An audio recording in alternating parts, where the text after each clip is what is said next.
Hello students, Shubham Jindal this side, and today we are going to start the topic combinations.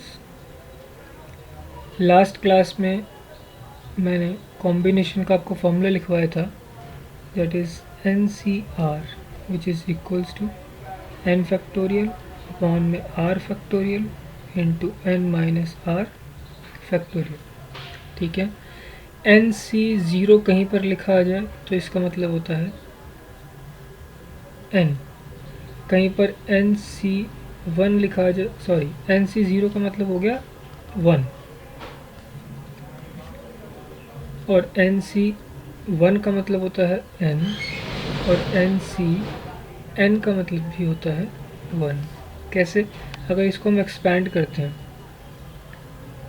इसको हम अगर expand करते हैं तो हमें मिलेगा n फैक्टोरियल अपॉन में 0 factorial into n minus 0 factorial. Further ये बन जाएगा n फैक्टोरियल अपॉन में 0 फैक्टोरियल इंटू n फैक्टोरियल. तो n फैक्टोरियल से n फैक्टोरियल गया और 1 अपॉन 0 फैक्टोरियल क्या होता है 1. तो फाइनल आंसर क्या आ गया 1. अगर हम इसे एक्सपैंड करते हैं तो हमारे पास आएगा n फैक्टोरियल अपॉन में 1 factorial into n minus 1 factorial. n factorial को अगर मैं ब्रेक करूँ, किसको n फैक्टोरियल को अगर ब्रेक करूँ तो n into n minus 1 factorial मिलेगा अपॉन में n minus 1 factorial. n minus 1 से n माइनस 1 गया, क्या आंसर बच गया n. सिमिलरली अगर मैं इसको एक्सपेंड करूँ तो n फैक्टोरियल अपॉन में n factorial into n minus n factorial. यहाँ से मिल गया n फैक्टोरियल अपॉन में n फैक्टोरियल इंटू 0 फैक्टोरियल. तो n फैक्टोरियल से n factorial cancel, final answer क्या आया 1. क्लियर है? ये तीनों बातें आपको पता लग गई. NC0 1 होता है, NCN भी 1 होता है और NC1 n होता है. जैसे आपके पास लिखा आ जाए फॉर एग्जांपल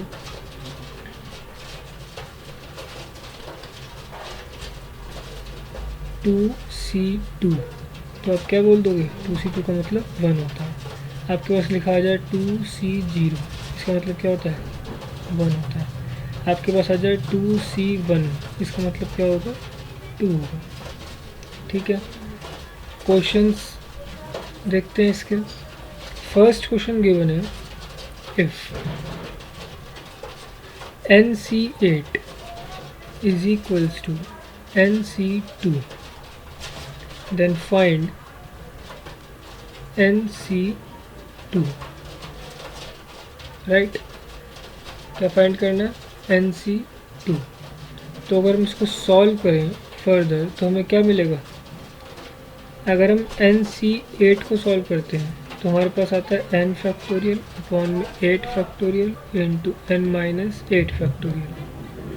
और इधर से NC2 को सॉल्व करेंगे तो क्या आएगा n फैक्टोरियल अपॉन में 2 factorial into n minus 2 factorial. ठीक, अब इन दोनों इक्वेशन को हमें इक्वेट करना पड़ेगा इस इक्वेशन के अकॉर्डिंग. तो आ जाएगा n factorial upon 8 factorial into n minus 8 factorial is equals to n factorial upon 2 factorial into n minus 2 factorial.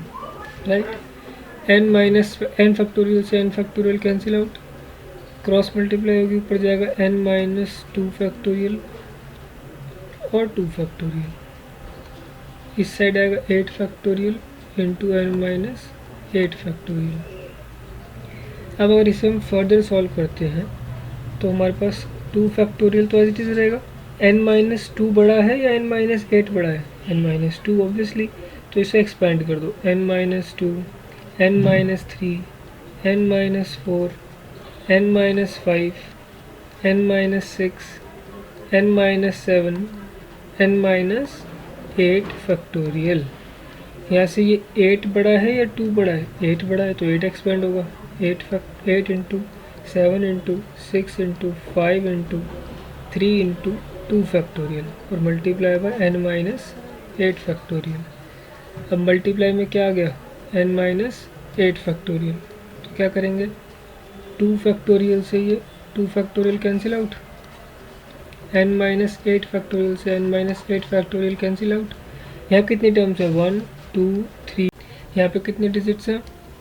1 2 3 4 5 6 और यहाँ पर 1 2 3 4 5, ठीक है। और सिक्स कौन सी? 8 इंटू 7 इंटू 6 इंटू 5, अच्छा 4 रह गया यहाँ पर हमारा, यहाँ मिस्टेक हो गई हमसे, फोर्थ रह गया था, तो यहाँ पे 6 डिजिट हो गई। 1 2 3 4 5 6, क्लियर। तो हर एक टर्म को आप किसी एक डिजिट से कंपेयर कर दो। n-2 किसके कंपेयर होगी? 8 से कंपेयर होगी। तो n की वैल्यू क्या आ गई? 10, और हमें n की वैल्यू भी निकालनी थी इस क्वेश्चन में, ठीक है। अगले क्वेश्चन की तरफ चलते हैं, क्वेश्चन नंबर 2। अच्छा, इस क्वेश्चन में NC2 भी निकालना है हमें ना, तो अगर इस क्वेश्चन में हम NC2 भी निकाल दें, NC2, तो क्या आएगा? n फैक्टोरियल अपॉन में 2 factorial into n-2 factorial. n की वैल्यू भी हमने निकाली है 10, तो 10 factorial upon 2 factorial into 8 factorial. बड़ा क्या है? 10, तो 10 को एक्सपेंड कर दो, 10 इंटू 9 इंटू 8 फैक्टोरियल अपॉन में 2 इंटू 1 इंटू 8 फैक्टोरियल। 8 फैक्टोरियल से 8 फैक्टोरियल कैंसिल, 2 से 5 टाइम्स, तो 5 9 45 इसका आंसर आ जाएगा, क्लियर है। क्वेश्चन नंबर 2 की तरफ चलते हैं। सेकेंड क्वेश्चन हमसे कह रहा है कि determine the value of n, determine the value of n where if 2nc3 ratio nc3 is equals to 11 ratio 1। देखते हैं इसे कैसे सॉल्व करेंगे। 2n factorial upon 3 factorial into 2n minus 3 factorial whole upon n factorial upon 3 factorial into n minus 3 factorial is equals to 11 upon 1, clear है। अब 2n factorial upon 3 factorial से 3 factorial तो cancel, इसमें कोई बात ही नहीं है। 2n minus 3 factorial multiply n minus 3 factorial upon n factorial is equals to 11 upon 1 आ गया। इधर से 2n फैक्टोरियल को अगर मैं एक्सपेंड करूँ तो मुझे मिलेगा 2n into 2n minus 1, 2n minus 2 और 2n minus 3 factorial whole divided by 2n minus 3 factorial multiply by n minus 3 factorial, और अगर डिनोमिनेटर को एक्सपेंड करूँ तो n into n minus 1, n minus 2, n minus 3 factorial equals to 11 by 1। n minus 3 से n minus 3 गया, 2n minus 3 से 2n minus 3 गया। अब n से n कैंसिल आउट हो गया। अगर आप यहाँ पे क्लियरली देखो तो ये आपको अगर 2 कॉमन निकाल दो यहाँ से तो n माइनस 1 मिल जाएगा। अगर 2 कॉमन निकलेगा तो बाहर 4 हो गया, अंदर बचा 2n माइनस 1, यहाँ बचा n minus 1 whole upon n minus 1 into n minus 2 is equals to 11 upon 1। n minus 1 से n माइनस 1 कैंसिल आउट हुआ, क्लियर है। ऊपर क्या बचा? 4 2 ज़ा 8n माइनस 4 1 ज़ा 4 is equals to 11n minus 11 2 ज़ा 22। ये इधर जाएगा तो बन जाएगा 18 और ये इधर आएगा तो बन जाएगा 3n। तो n की वैल्यू क्या आ जाएगी? 18 upon 3 which is equals to 6। तो n की वैल्यू क्या हुई? 6, और हमें n के लिए ही क्वेश्चन सॉल्व करना था, राइट। वेरी गुड, चलते हैं और आगे। देखो भाई क्वेश्चन नंबर 3 क्या कह रहा है? हाउ मेनी कॉर्ड्स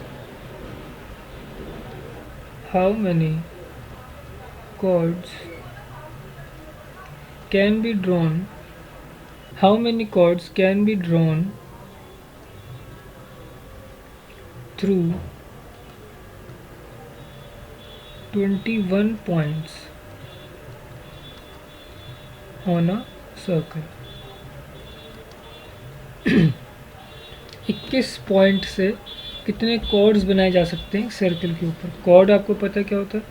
एक सर्कल है, अगर उसके कहीं 2 पॉइंट टच कर रहे हैं लेकिन वो सेंटर से पास ना हो तो उस रीजन को क्या बोलते हैं? कॉर्ड बोलते हैं। लॉन्गेस्ट कॉर्ड क्या होता है सर्कल का? डायमीटर। लॉन्गेस्ट कॉर्ड क्या होता है? डायमीटर। अच्छा मुझे एक चीज़ बताओ, टोटल पॉइंट अवेलेबल कितने हैं? 21। और सेट कितने में करने हैं? 2 पॉइंट में, क्योंकि एक कॉर्ड बनाने के लिए 2 पॉइंट की आवश्यकता होती है। तो 21C2 इसका क्या हो जाएगा? आंसर। सॉल्व करेंगे तो 21 फैक्टोरियल 2 फैक्टोरियल इंटू 19 फैक्टोरियल। अब मैं थोड़ा सा डायरेक्ट करूँगा क्योंकि आपको मैं चीज़ें समझा चुका हूँ, तो हम आंसर पे फोकस करेंगे। कॉन्सेप्ट हमने पढ़ लिया। 21 इंटू 20 इंटू 19 फैक्टोरियल अपॉन में 2 फैक्टोरियल इंटू 19 फैक्टोरियल। 19 फैक्टोरियल से गया 2 से 10 टाइम्स, तो आंसर क्या आ जाएगा? 210 chords can be formed by using the 21 points on a circle। Question number 4 की तरफ चल रहे हैं।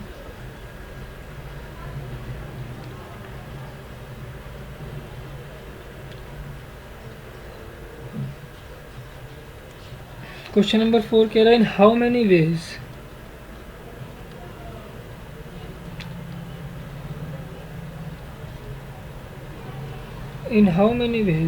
can a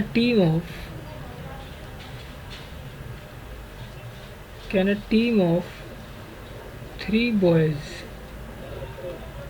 and 3 girls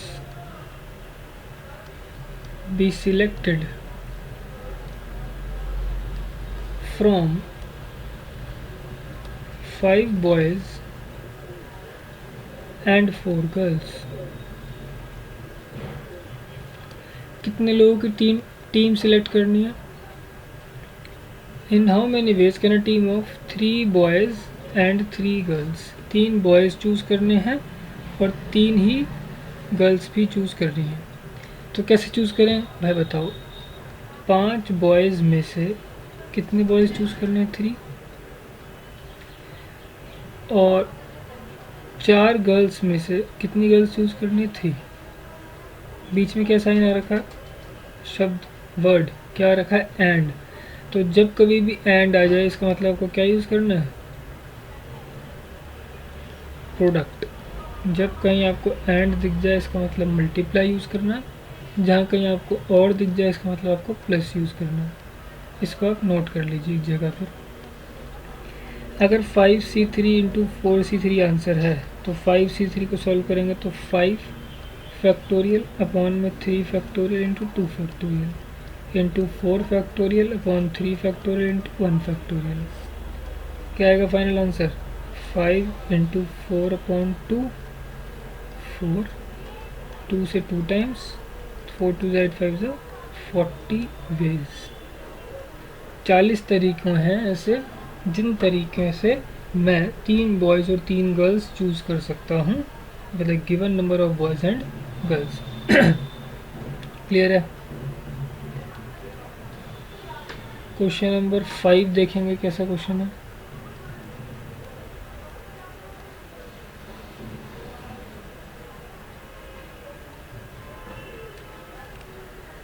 कह रहा find the number of ways, find the number of ways of selecting 9 boys, of selecting 9 boys, sorry 9 balls, of selecting 9 balls from 6 red balls, 5 white balls and 5 blue balls and 5 blue balls. If each 5 blue balls, if each selection consists of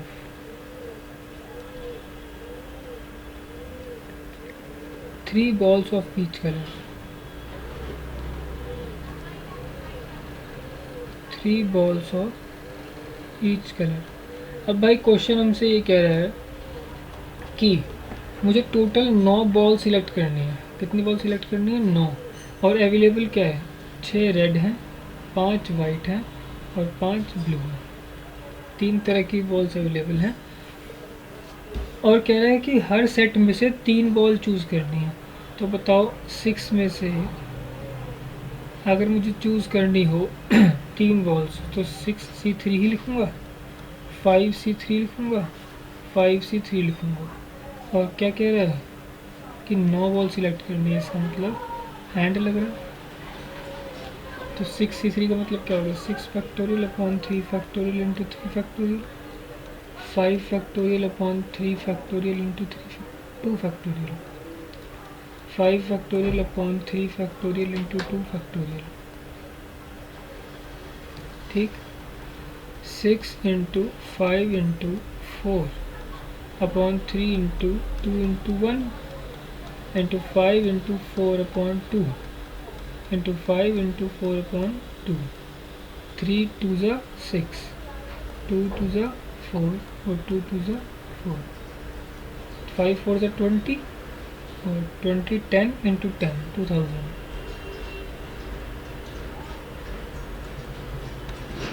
to 2000 veg ऐसे होंगे जिन veg में मैं ये balls को choose कर सकता हूँ। Clear है?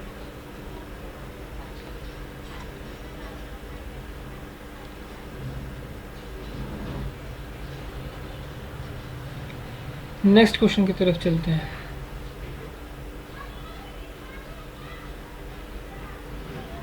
Question number 6।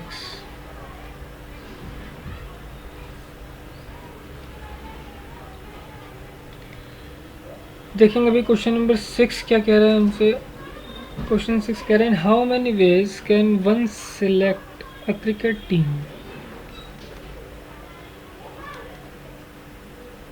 In how many ways can one select a cricket team of 11 from 17 players in which only 5 players can bowl if each cricket team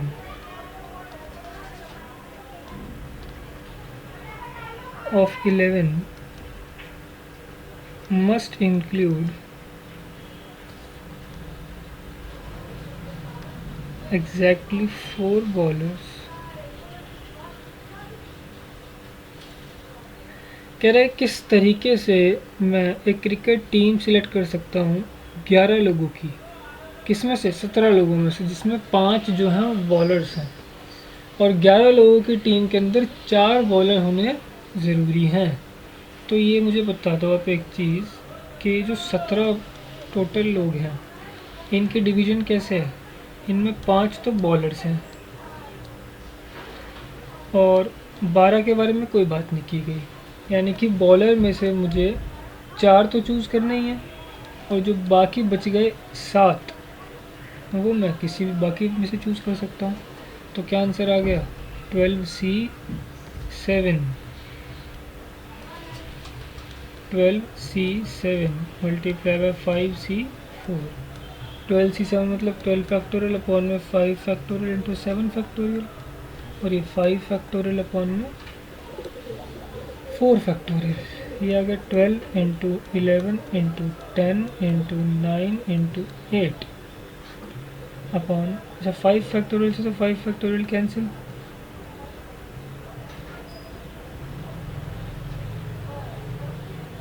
और 7 से ये वाला 7 कैंसिल हो गया, नीचे क्या बचा 4 factorial.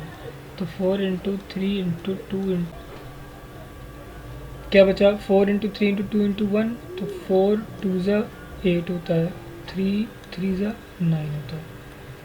Final answer 12 multiply by 11 multiply by 10 multiply by 3। तो 12 3 ज़ा 36, 36 इंटू 11 393, 3930। 12 3 ज़ा 36, 36 इंटू 11 396 होगा ना, 3960 वेज। यही तरीके हैं जिन तरीक़ों से मैं एक क्रिकेट टीम बना सकता हूँ 11 लोगों की, जिसके अंदर 4 बॉलर्स 100% मौजूद होंगे। क्लियर? तो कॉम्बिनेशन के काफ़ी सारे क्वेश्चंस मैंने आपको करा दिए, ठीक है। तो कॉम्बिनेशन के आप और क्वेश्चंस करना, आपको इन केस कोई भी डाउट आता है तो आप मेरे से पूछ सकते हो। नेक्स्ट क्लास में हम नेक्स्ट चैप्टर स्टार्ट करेंगे। Till then bye bye, take care, thank you so much.